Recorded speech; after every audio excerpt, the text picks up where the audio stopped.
Hi guys, my name is Dr. Stewart, and today we're going to talk about bacteria. We kind of started off in this course talking about viruses, and now we're going to switch gears and we're going to talk about bacteria. So bacteria are prokaryotic cells, and what that means is that their cells look a lot different than eukaryotic cells, which we contain.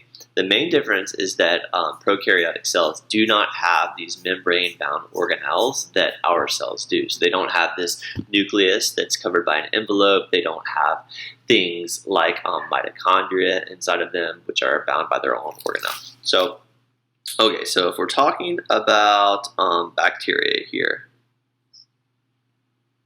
all right, bacteria are going to are prokaryotic, right? And if I were to draw out like a typical, I don't know what a bacterial cell kind of looks like. Let's see here. So imagine we did like, I don't know, a rod-shaped bacteria like E. coli, like a bacillus. And I were to cut it in half so we could see what's inside. This rod-shaped bacteria is going to kind of look like this.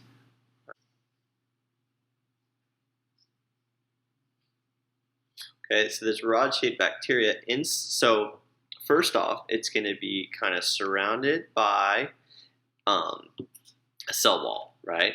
And so a cell wall is something that's exists around all bacteria. And inside the cell wall, you're going to have a phospholipid bilayer, just like ours, very similar to ours, a cell membrane. And inside of the cell membrane, that's where you're going to find the genome of the bacteria, which is going to be dispersed very kind of loosely throughout the inside of the cell. So we're going to have this genome in purple, which is kind of distributed all throughout the bacterial cell wall. All right, and this nuclear material is really called the nucleoid. Okay, so nucleoid in purple. Okay. In addition, inside of this bacterial cell, you're going to find in this dark red color, that's where we're going to find a bunch of ribosomes, because the ribosomes are going to be responsible for converting the genome of the bacteria into bacterial proteins. So, and these ribosomes can convert it to the proteins of the bacteria right away. They don't have to go through like a transcription translation process. So in red, that's where we're going to find these ribosomes. Okay. Good. All right. And everything in white kind of on the inside of this cell, that is going to be, that's going to represent the cytoplasm. All right, so the cytoplasm is white, and in this gray color that represents the cell wall. Now, a lot of times, the outside of the cell wall of a lot of bacteria are going to be covered in what's called a glycocalyx, and this is like this, slimy like secretion that like covers the outside of the bacterial cell. It can be made up of proteins or carbohydrates. It has really important functions in preventing the bacteria from drying out. It can help the bacteria stick to each other to form what's called a biofilm. So it can form these huge aggregates of bacteria. And so let's see, to kind of draw that, let's go with like a green color, like a nasty, I don't know, slimy looking green color. And that is going to look like this. So all this green substance that kind of surrounds the outside of the bacterial cell, that's going to be part of the glycocalyx. And that will be located like right about here. And again, this allows the bacteria to kind of prevent from drying out, and it allows it to form biofilms. So this is a glycocalyx, okay, in green. Now, another thing that's quite common in bacterial cells are flagella. Now, flagella allow the bacteria to move around. That's one thing that, if you didn't know already, you might not understand that bacteria definitely have the ability to move around. They can move around really quickly. Like E. coli bacteria can move around the equivalent of, according to its cell size, something like a couple 100 miles per hour if it were the size of a car. So it's obviously not the size of a car, but it can move around really quickly. So this flagella will do that in, how about a blue color? So in blue, that's going to represent the flagella, and it is going to project from the cell membrane, and it's going to have this kind of tail-like appearance. This is obviously the flagella. And that flagella allows it to move around. Now, an important thing about bacterial flagella, that unlike flagella for eukaryotic cells, it doesn't do this whipping back and forth motion. It literally spins like a boat propeller. And as it spins like a boat propeller, that's going to propel the bacteria through the fluid that it lives in. All right, perfect. So that's your typical kind of arrangement of a bacterial cell, right? So that's your typical kind of arrangement. Now, when we're talking about this, let me label the cell wall. So in black, that would represent the cell wall. Now, when we're talking about the cell wall of bacteria come in two different varieties. You're going to have gram-positive bacteria and gram-negative bacteria. And the difference between these two different types of bacterial groups is really the organization of their cell wall. Well, first off, right, all bacterial cell walls are going to be made up of this proteins called peptidoglycan.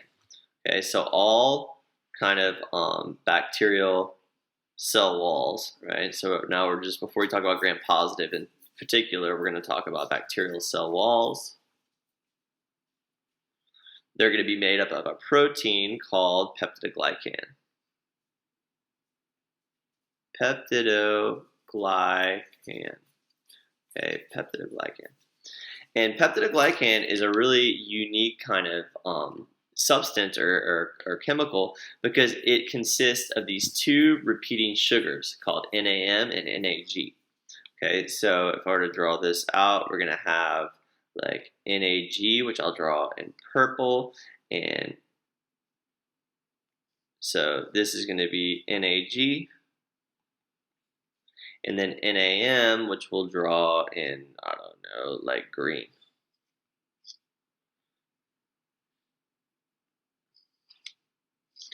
And these two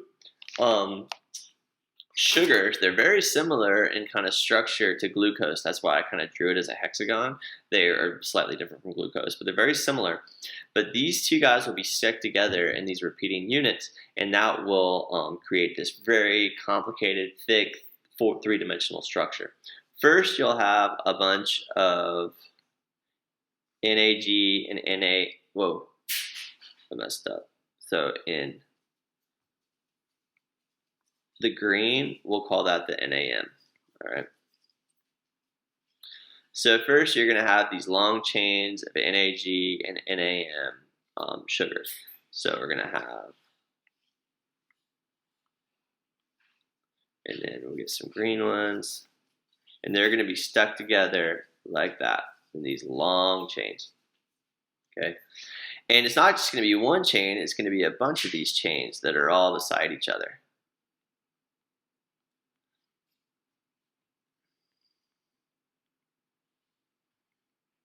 Well, what happens is that each one of these chains are going to be stuck together with amino acids, which represent by these little gray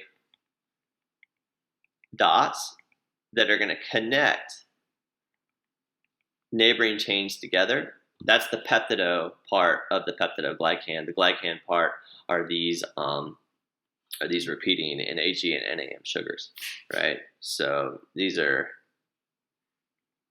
amino acids are right there. And we keep repeating this in 3 dimensions until we get this really complicated, thick, and strong cell wall. It's super strong, but at the same time, it's also porous, so it allows things to move through it. So I could extend this out more and more, but just to save time, you guys get the idea. The cell walls of bacteria are made up of these repeating units of NAM and NAG sugars. Now, if we go back to gram-positive bacteria, they're going to have a cell membrane just like ours, very similar to ours. So to draw the cell membrane, this is going to consist of phospholipid. It's a phospholipid bilayer, right? And so what we'll do is we'll kind of draw that like this. It's going to have a phospholipid bilayer. It looks kind of like this. All right, and between the phospholipids are going to have their fatty acid tails, which are going to be oriented in the middle. So we're going to have all these fatty acid tails. Let me zoom in so we can really show you what's going on. All these fatty acid tails of the phospholipid bilayer are pointed towards the middle of the bilayer. This is very similar in structure to our cell membranes. They have these phospholipid bilayers just like this. A lot of times in the middle of these phospholipid bilayers, you're going to have proteins. Well, I don't know, we'll draw proteins in like a grayish, dark green color. You're going to have these proteins that allow the molecules to pass back and forth. It could serve as signals or receptors. But nonetheless, this is the cell membrane, okay? We'll just call it phospholipid bilayer. Okay. Then on top of this phospholipid bilayer, that's where we're going to have this really thick cell wall made up of peptidoglycan. Okay. So in like this pale pink color, that's what will represent this really thick cell wall of peptidoglycan. All right. And so let me draw this out. You're going to have this super thick cell wall made up of peptidoglycan, like that. Okay.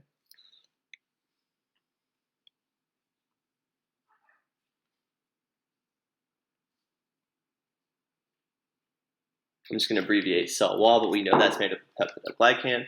And then it's going to be, this is also going to contain these special acids, which are called teichoic acids, which are going to, let's see here, make this like a gray color. These teichoic acids are going to be positioned inside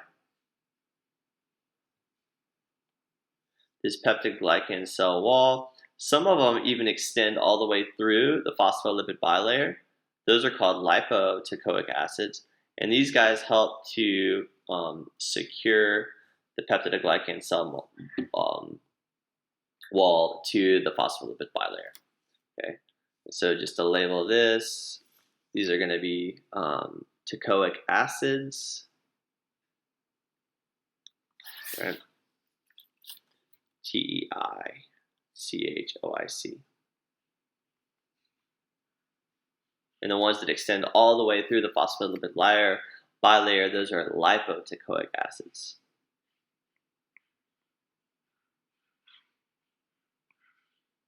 Lipoteichoic acid. And it's located right there. Now, just to be specific, this is the inside of the cell right here, and this is the outside of the cell.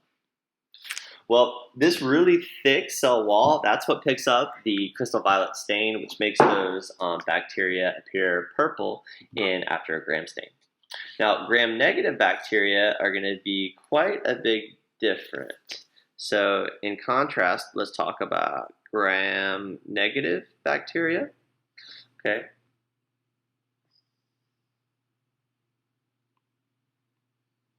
Now, these gram-negative bacteria are going to consist of a lot less peptidoglycans, so their peptidoglycan cell walls are a lot thinner, and it's going to have actually two cell membranes. So just like before, we're going to have on an inner cell membrane that looks similar to the one we just drew up here. We're going to have an inner cell membrane right here. It's going to be contain, these phospholipid bilayer with all the fatty acids. I'm just going to draw these little hash marks for simplicity. It's also going to contain proteins, which we can draw like this. Proteins located in that phospholipid bilayer. Then on top of that, or outside of that, that's where we're going to have the peptidoglycan cell wall, but it's going to be much thinner. Now on top of this, we're going to have another cell membrane that consists of one layer of phospholipids with their fatty acid tails that kind of come out like this. And then on the outer kind of layer of this second cell wall, that's where we're going to have some special lipopolysaccharides. So these are lipids and sugar mixture, and it's called like a layer of lipopolysaccharides, which I'm going to draw in this like green, this hot green color. So we're going to have all these kind of lipopolysaccharides on the outside.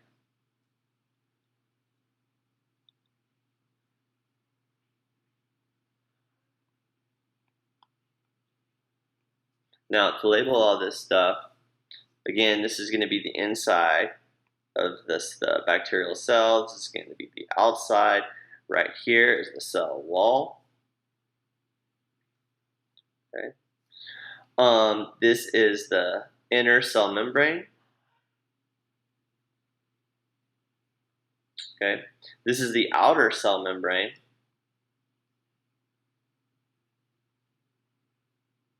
And then this is the lipopolysaccharide, which I'm going to abbreviate LPS.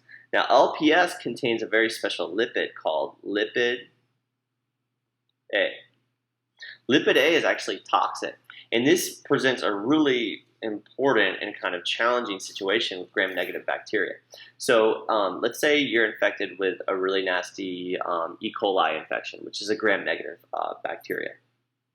If you treat it with antibiotics that kill these gram-negative bacteria, it's going to destroy the bacteria and it's going to release a bunch of this lipid A because the cell walls have been destroyed.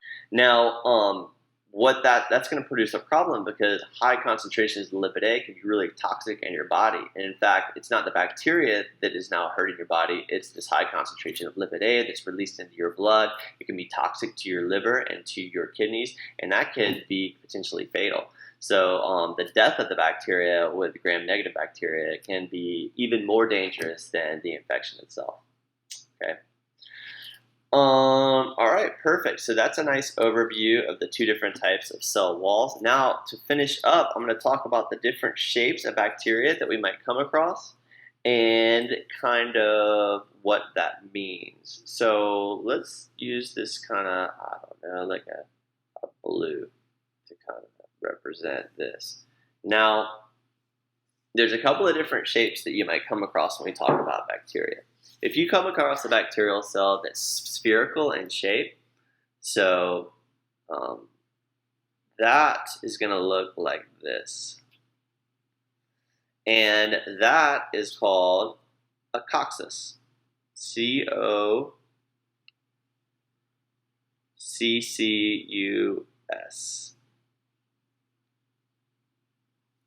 All right. The plural of that is cocci. If you come across a bacteria that looks like a rod, all right, something like that, that's called a bacillus.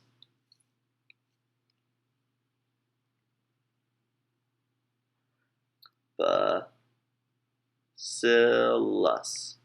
Okay. Then, if you come across a bacteria that looks like a bent rod, so something more like this, that's called a vibrio. Okay.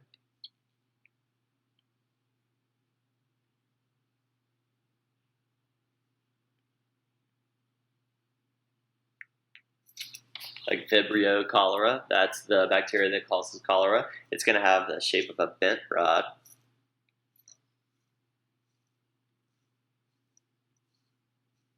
Right?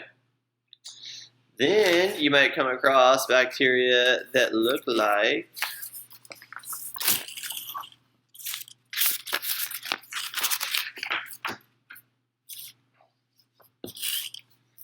a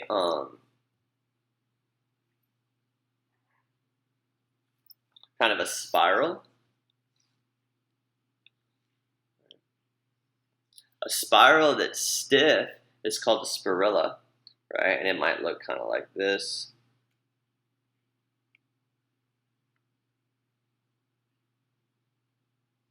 Right, so that is called a spirilla. S-P-I-R-I-L-L-A. Okay, and then a spirochete is a spiral-shaped bacteria that is flexible. So we'll draw another one that is flexible. Okay. Now, how these guys are arranged also determines kind of what bacteria we're talking about. If you have a chain, a long chain of bacteria, that's called streptobacteria. So, like a long chain of cocci, that's streptococcus, right? So you're gonna have a long chain of cocci-shaped bacteria. It would look like this. They're just all kind of linked together like this. Right, I don't know what that one looked bigger than the other. Okay, that is called streptococcus. Strepto is a chain. Streptococcus. Okay. Then, if you had a long chain of bacillus, that would be streptobacillus. Okay. Staph just represents a big clump of bacteria. So if we had a big clump of cocci, that would look like this.